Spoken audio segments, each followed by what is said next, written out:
Aujourd'hui, dans les studios de RLP, Radio Libre en Périgord, on reçoit les habitants de Sanillac, une commune qui est pas loin de Périgueux, et plus précisément les habitants de plateau de Prompso. Actuellement, la presse locale nous a informés sur mécontentement des habitants, mais peut-être au début, je vous présenterai pour nos auditeurs et ensuite on va discuter pourquoi ce collectif, ce groupe vient se constituer et quelles sont vos revendications. Josette Dagneau-Charenton, bonjour. Bonjour. C'est vous que vous avez envoyé un communiqué. Sur la base de cette communiqué qu'on va essayer de vous poser les questions et vous essayerez de nous répondre. Henri Cazot, bonjour. Bonjour. Et Frédéric Rajoux. Bonjour. Merci d'être venu chez nous, premièrement. Vous vous êtes déplacé assez rapidement. Vous êtes habitant de plateau de Prompso, ou proche de ce plateau. Et peut-être au début, vous pourrez nous raconter l'histoire. Comment vous avez su que ce projet va se faire, ce projet de construction des habitations sur ce plateau aujourd'hui? Voilà, c'est encore le projet. Mais comment les connaissances sont arrivées jusqu'à chez vous? Peut-être vous, Josette. Oui, merci de me donner la parole. Merci de donner la parole à tous les habitants que nous représentons ici. Comment nous avons pris connaissance de ce projet? En fait, c'est un projet qui traîne dans les tiroirs des différentes mandatures de nos élus depuis très longtemps. Moi, j'habite le plateau de Prompso depuis plus de 12 ans maintenant. Et dès mon arrivée, j'ai entendu parler de ce plateau qui est l'enjeu de toutes les convoitises immobilières qu'on peut imaginer.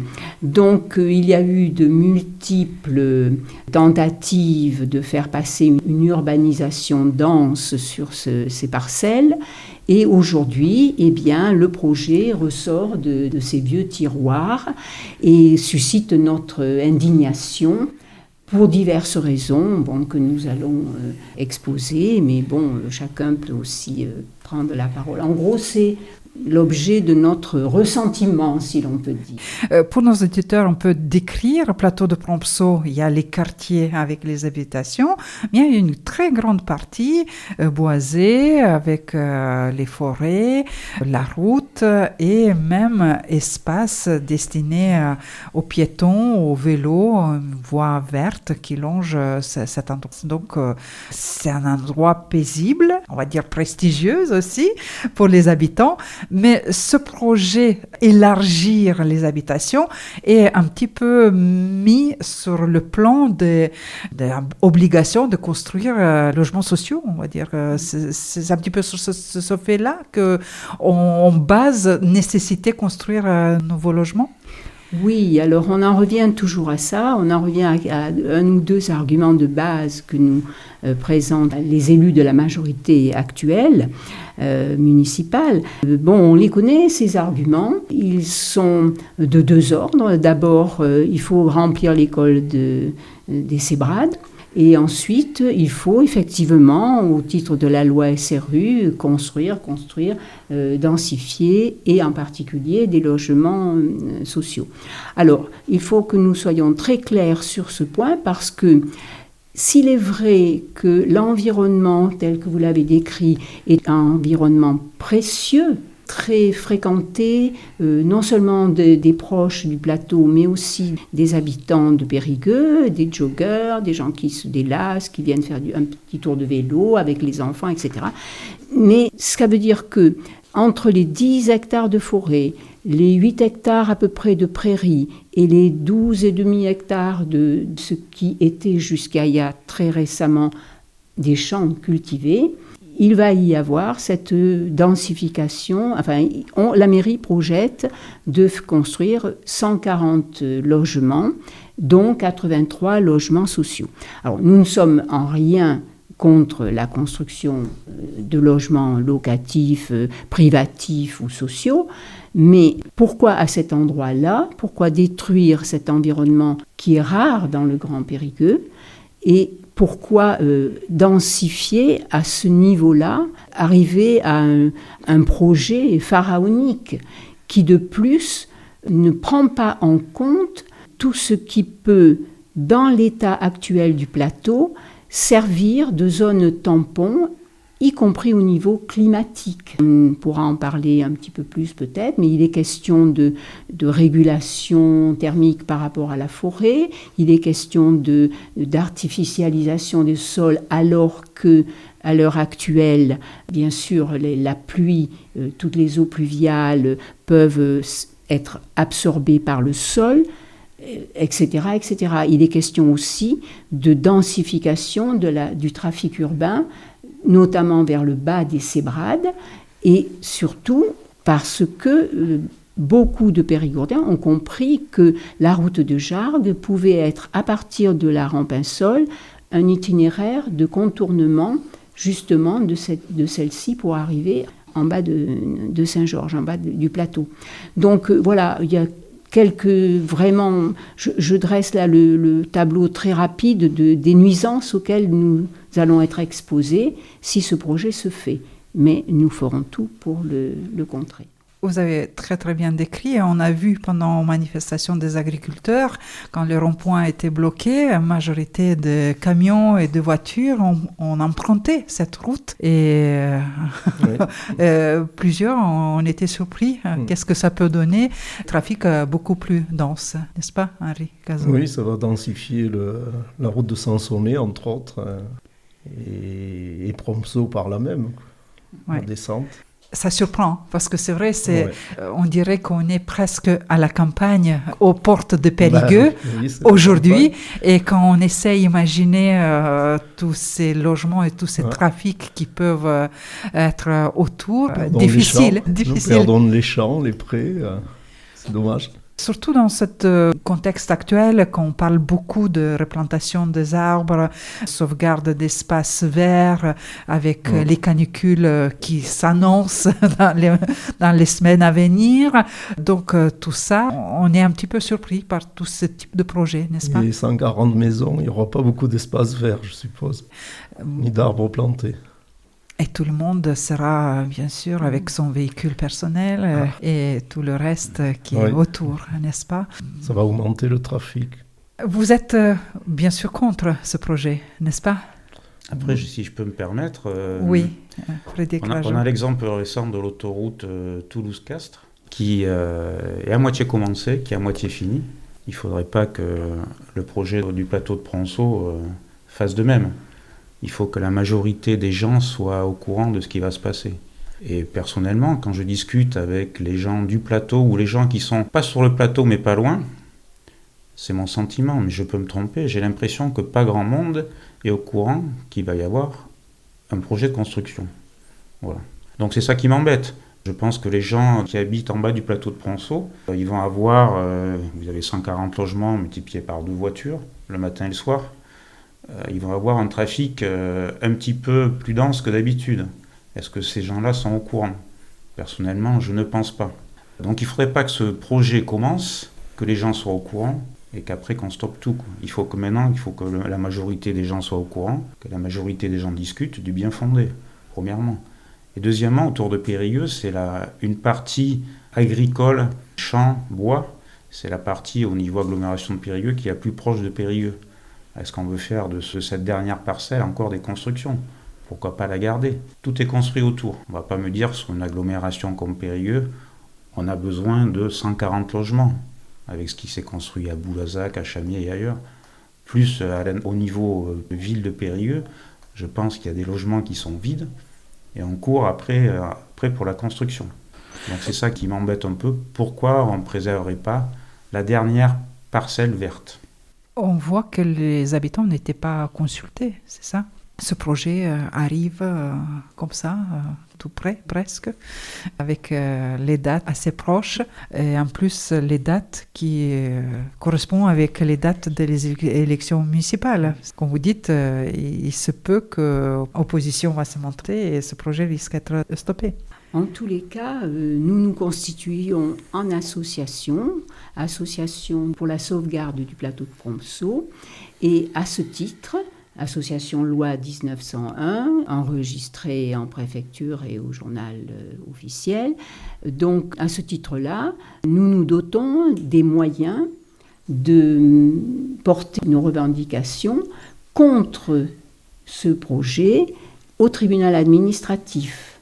Et nous avons bien l'intention de le faire.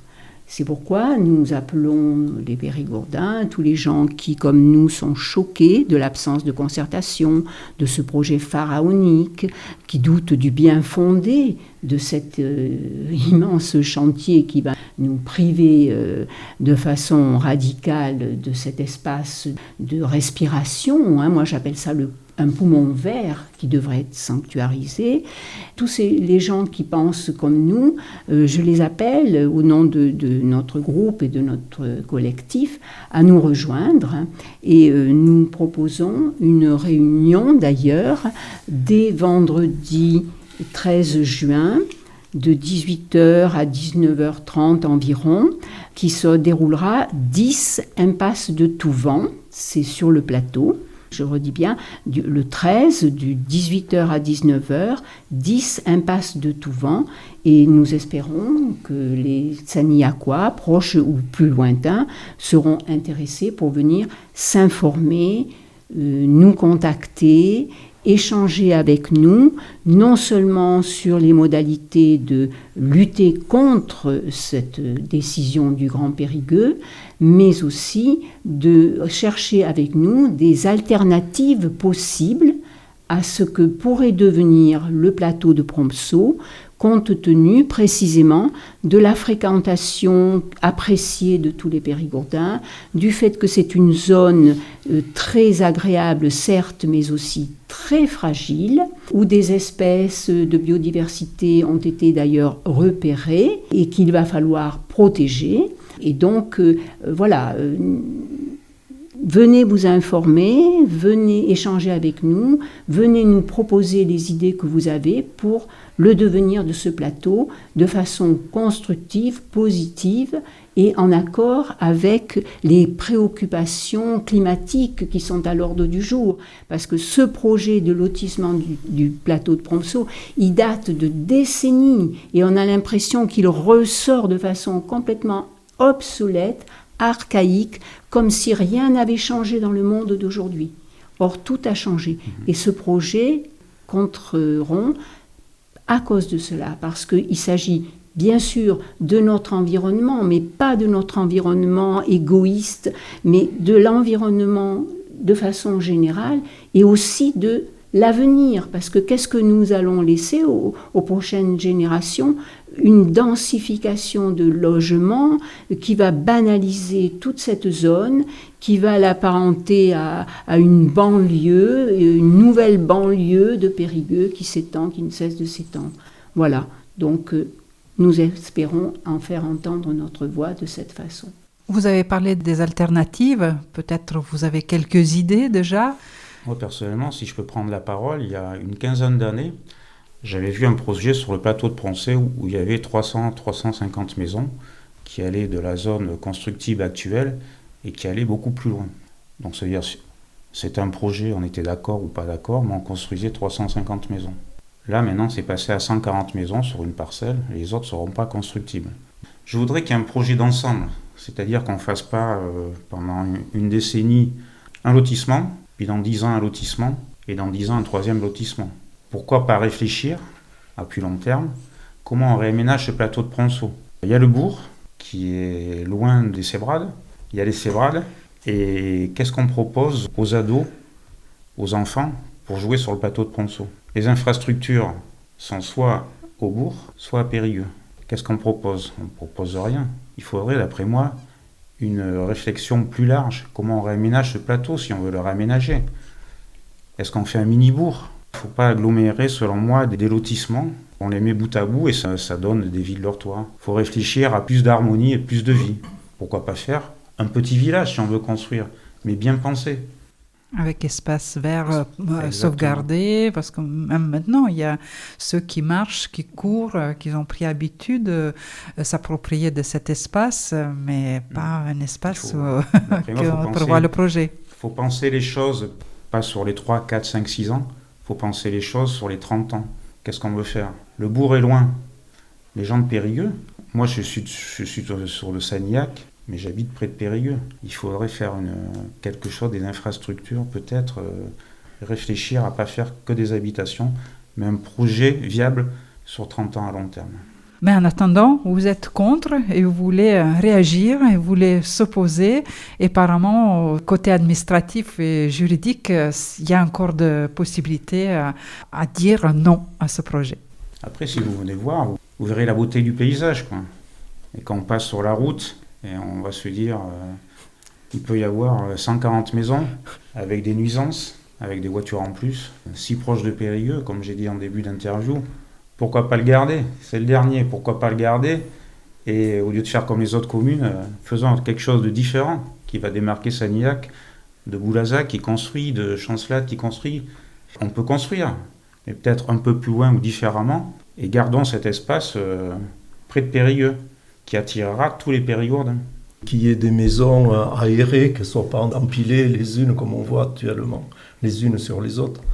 Oui, parce que dans l'espace assez réduit, mettre quantité de maisons, bien sûr que elles seront assez proches et ça va plus respecter cette volonté aujourd'hui, avoir plus de verdure. Comme vous avez parlé de poumons verts à l'entrée de Périgueux, ça devient presque incroyable à dire qu'encore aujourd'hui, ce type de projet puisse avoir le jour. Donc, ce projet est pour 2026, mais 2026, c'est bientôt, dans quelques mois. C'est pour ça que cette association collective, Association pour sauvegarde de plateau de Prompceau, va naître dans les jours à venir. Et c'est pour ça que ceux qui veulent aider les habitants et les habitantes de plateau de Prompceau, il y a réunion information vendredi 13 juin à 18h sur le plateau de Prompceau, à 10 impasse de Touvent. C'est chez vous en plus, Josette. C'est chez moi. Bon, je crois que les Sanilhacois me connaissent pas mal maintenant. Donc, ils savent que je suis fidèle à mes engagements depuis toujours, enfin. Et donc, je compte sur leur confiance, je compte sur leur soutien pour faire aboutir nos objectifs, pour le bien de tout le monde, parce qu'il s'agit en fait du bien-être, du respect de la nature, de faire, comme l'a dit Monsieur Rajoux tout à l'heure, de ce plateau, enfin de cette partie-là du plateau, quelque chose qui apporte justement un espace de bien-être, de confort, de pouvoir faire de l'exercice, de pouvoir respirer à tous les gens qui le souhaitent, parce que c'est un endroit précieux et rare. Donc ne le sacrifions pas pour le banaliser, pour monter un projet dont la nécessité et le bien fondé sont tout à fait contestables. Et donc, voilà, il faut le préserver et le préserver sur le long terme. Et pour ça, la loi permet de justement penser à l'avenir et préserver pour 30 ans, 40 ans, même 99 ans, des espaces qui seront pour les générations futures ce fameux poumon vert dont je parlais tout à l'heure. Ça va être le mot de fin. C'est une conclusion de notre discussion d'aujourd'hui. Je vous remercie à tous les trois d'être venus chez nous dans nos studios. Et on va vous souhaiter beaucoup de force et courage dans ce travail d'information, de mobilisation et de contestation. Je vous remercie à vous trois, Josette Charenton, Henri Cazot et Frédéric Rajoux, d'être venus jusqu'à chez nous. Vous voulez ajouter quelque chose, Josette? Non, je voulais juste dire merci à Radio Libre en Périgord de nous donner la parole et merci aux auditeurs qui voudront bien nous prêter de l'attention et peut-être leur soutien. Revenez quand vous voulez. Merci. Merci bien.